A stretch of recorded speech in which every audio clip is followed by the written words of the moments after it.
Chris Clark here at Shaper Studios. Today we're going to glass a surfboard using Entropy Resin's Super Sap CLR epoxy resin.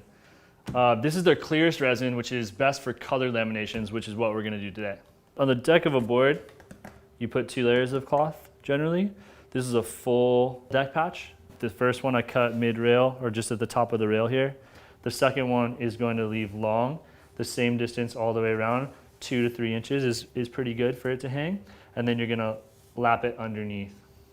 The shorter you lap it, the less resin it takes up, the lighter the board is, but also the lighter the board is, sometimes that means you're sacrificing strength.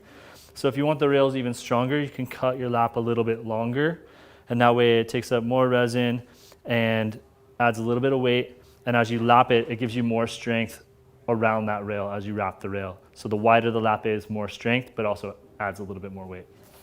Now I'm adding the color pigment to the resin.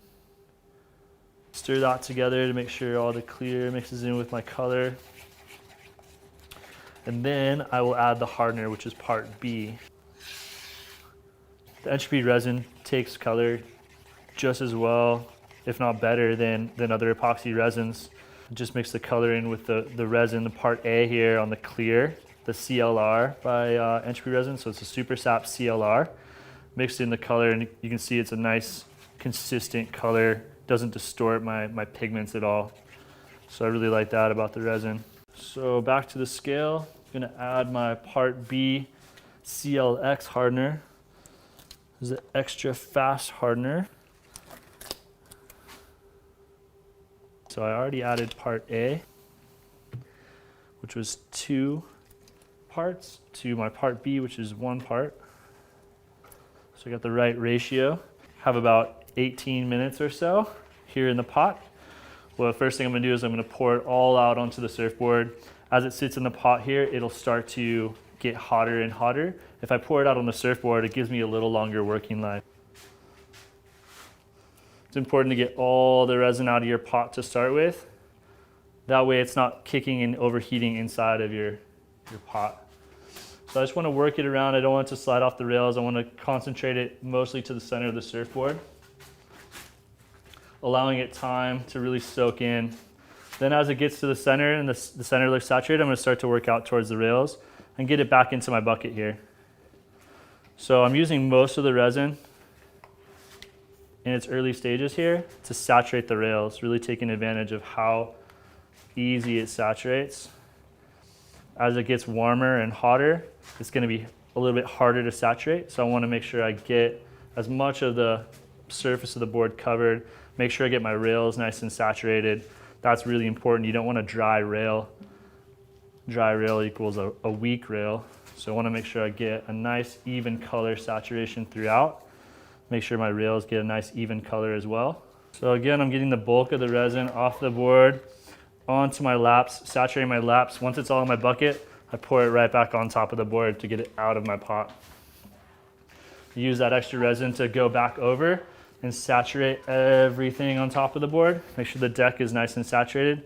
I can always pull that extra resin back into my bucket.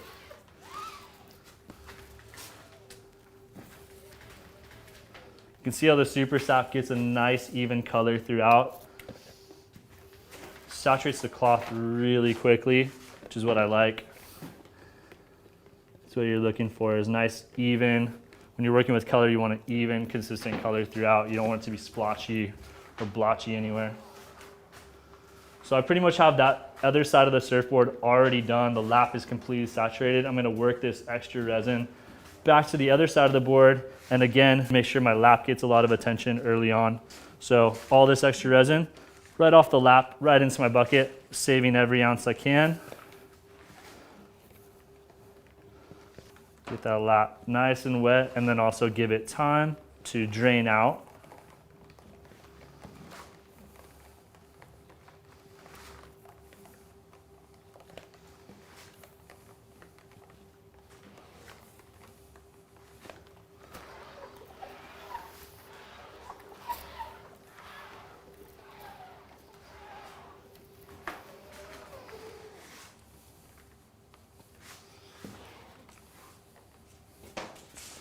Cool, so all my laps are now saturated. Now, with my extra resin, I'm gonna go back and make sure the deck has enough resin and all my colors consistent throughout.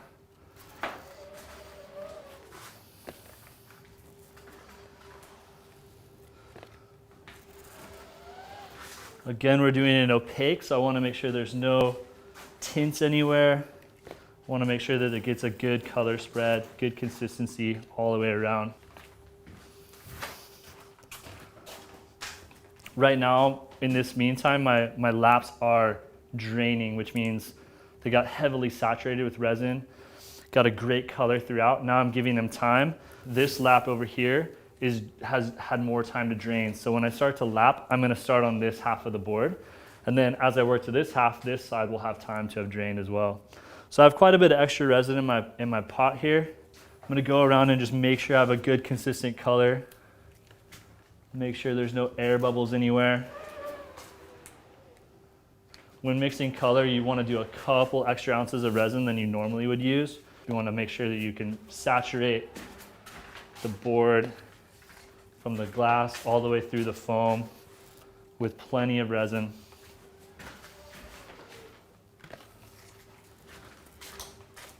I also want to make sure at this stage that there's no pooling of resin, so there's a nice even coat of resin over the fiberglass and not too much resin in any one area. So I'm gonna start in the center here and make sure that I have a center point to work forward, and I can also work backwards.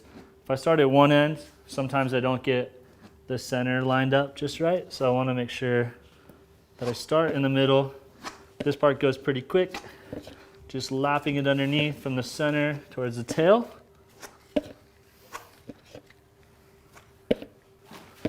And then from the center towards the nose.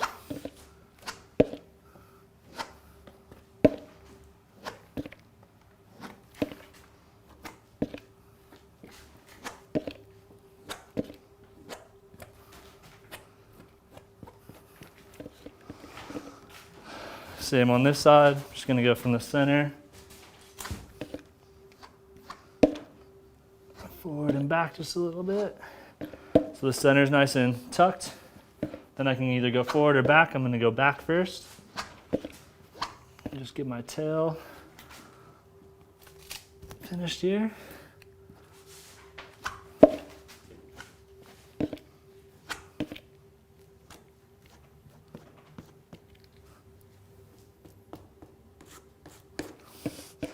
And then work my way from the center back up to the nose.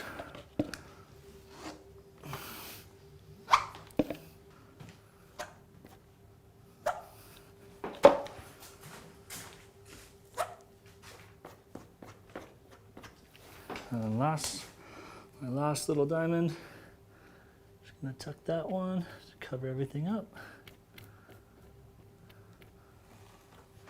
You see, the Entropy gives you a lot of working life. You have time to really saturate everything, get your laps nice and tucked, and then also time to go back and clean everything up as well. So that's the nice thing about epoxy. Entropy is no different. Nice consistent color throughout. That's what you really want in a color lamp.